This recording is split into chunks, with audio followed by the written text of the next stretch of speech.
आप सभी को जय श्री हरि। आइए श्रवण करते हैं आश्विन मास के शुक्ल पक्ष की एकादशी, जिसका नाम है पापा अंकुशा एकादशी व्रत कथा। पापा अंकुशा अर्थात जिसके श्रवण से होता है पापों का नाश। सभी से कुछ ना कुछ पाप हो ही जाता है, जिसे हम मिटाने के लिए नाना प्रकार के व्रत नियम धर्म पालन करते हैं। तो आइए श्रवण कर लेते हैं इस कथा को। पापांकुशा एकादशी व्रत कथा। प्राचीन समय में विंध्य पर्वत पर क्रोधन नामक बहेलिया रहता था। वह बड़ा क्रूर था। उसका सारा जीवन पाप कर्म में बीत गया। अंत समय जब आया तो पाप के कारण वो मृत्यु से कांप रहा था।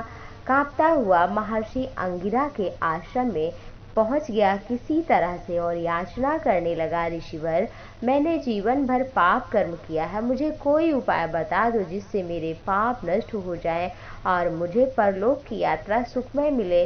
निवेदन करने पर अंगिरा ऋषि ने कहा, मैं तुम्हें अपने शक्ति से एक मौका देता हूँ।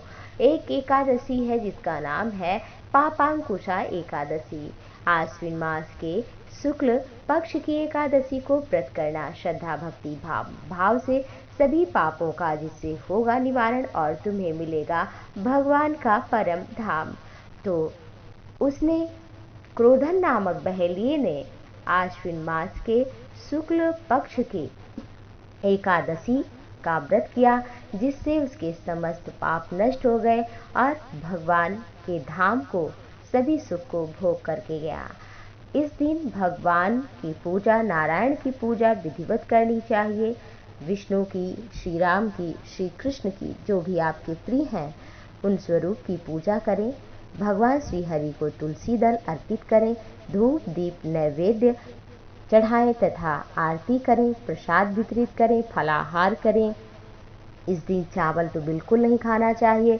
तामसी भोजन, तामसी कर्म, तामसी विचार त्याग देना चाहिए। रात्रि में कम से कम 12 बजे तक जग करके कीर्तन करना चाहिए। प्रातःकाल द्वादशी तिथि में ब्राह्मणों को भोजन करा के फिर स्वयं भोजन करना चाहिए।